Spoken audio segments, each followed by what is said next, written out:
Good afternoon, everybody. Karma here with Lewis Acre Farm. I wanted to talk to you very briefly today about, well, I don't want this to be a political channel. It's the last thing I want it to be. But I felt like it was important to address the things that are happening here in the United States. Specifically, what took place on Saturday, the 13th of July.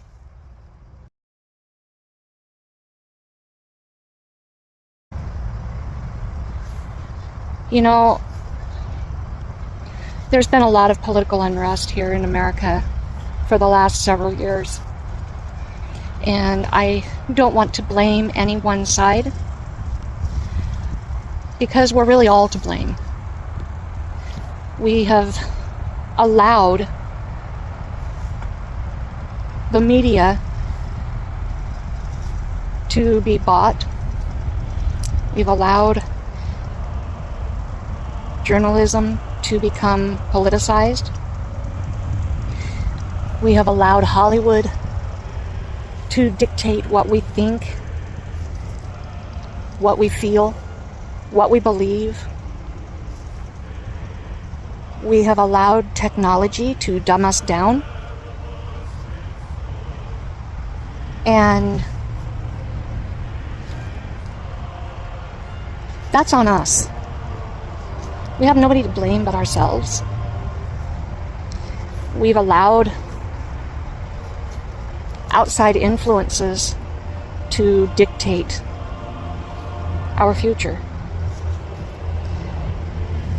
And whether we want to believe it or not, both sides of the spectrum, both the far right and the far left, have been guilty of polarizing our nation. They both have an agenda. And that's not who we are as Americans. And I felt like, as a Christian,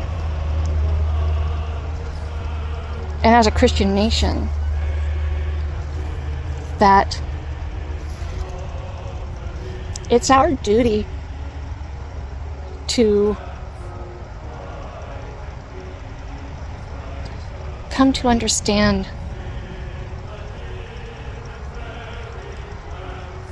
why we are in the pickle we're in, why people feel like they have the right to just do whatever they please. You know, Satan is the prince of the air. He controls the airwaves, and he roams about like a roaring lion. He isn't a roaring lion. He roams about as a roaring lion. He does not have teeth unless we allow him to have his dentures. So if we don't give him his dentures, he doesn't have any teeth. But too many times we give him his dentures and we allow him to dictate what we're going to think, feel, believe, do, how we're going to act, how we're going to behave.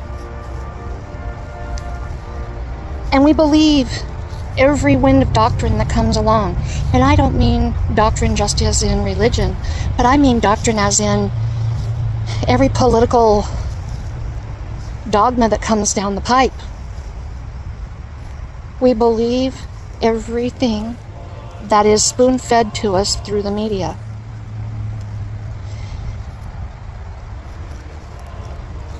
And we're not supposed to do that.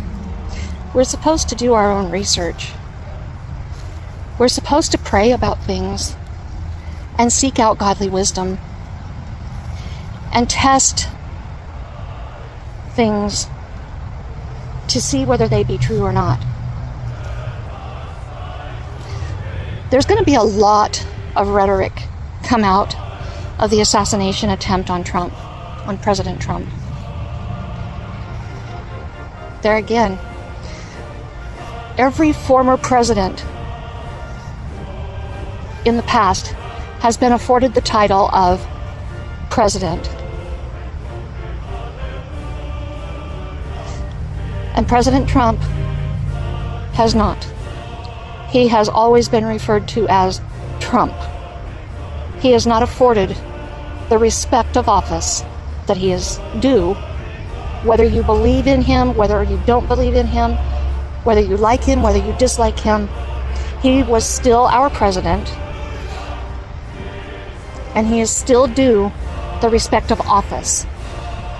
I'm not saying I like him, I'm not saying I dislike him. I am simply saying that as a former president, he is due the respect of office and the title that comes with it. Every other former president has been given that. Why has he not? It is a political ploy.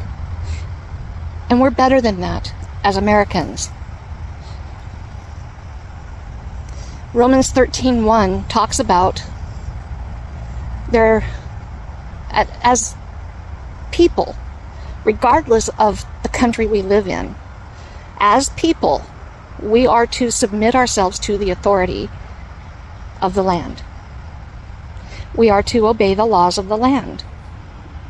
Whether they're good laws or bad laws, we are to submit ourselves to the laws of the land. Give to Caesar what is Caesar's. Pay your taxes. Whether it's sales tax, income tax, pay your taxes. Give to Caesar what is Caesar's. Give to God what is God's. Obey the laws of the land. Speed limits. They're not just suggested speeds. Those are speed limits. They are laws of the road. There's a reason they're posted there. They're not just there for the fun of it. That's the law of the road. The law of the land is to obey the speed limit. That's one of the conditions of getting your driver's license, is you follow the laws of the road. Turn your headlights on when it's dark. Use your windshield wipers. Clear your windshield if there's snow on them. Little things like that. Those are laws of the land. You obey the laws of the land. The Second Amendment in America, that is a guaranteed right of Americans to carry, to have guns. That is a guaranteed right of Americans. Does it guarantee you the right to go out and kill people? No, it does not. The Second Amendment guarantees you the right to own and bear guns. Those guns are there for your protection. They are there for hunting. They are there for your recreation. They are there in case there should ever be a need for a militia to protect the land. They are not there to give you the right to go out and assassinate a president, assassinate a mayor, a governor, any other leader. Back to Romans 13:1. Every authority under heaven has been established by God for a purpose. We may not like the ideals of our leaders. We may not have voted them in. We may not have chosen that particular leader personally. I may or may not have voted for Biden. I may or may not have voted for Trump. I may or may not have voted for our Governor Otter or Governor Little or Governor Bat, for that matter, in the state of Idaho. I can't vote for the mayor of Caldwell because I live outside of the city limits. So I didn't have a choice in who the mayor of Caldwell is. But if I had, I may or may not have voted for our new mayor, Mr. Wagner. But regardless, those leaders have been established for a reason. And whether we like the leader as a person, whether we like their politics or not, we still have to follow the law of the land. And they have been established for a reason. The beauty of America is that we get the privilege of elections. We get the privilege of voting and choosing our leaders. But here's the thing, folks. If you do not do your research, if you do not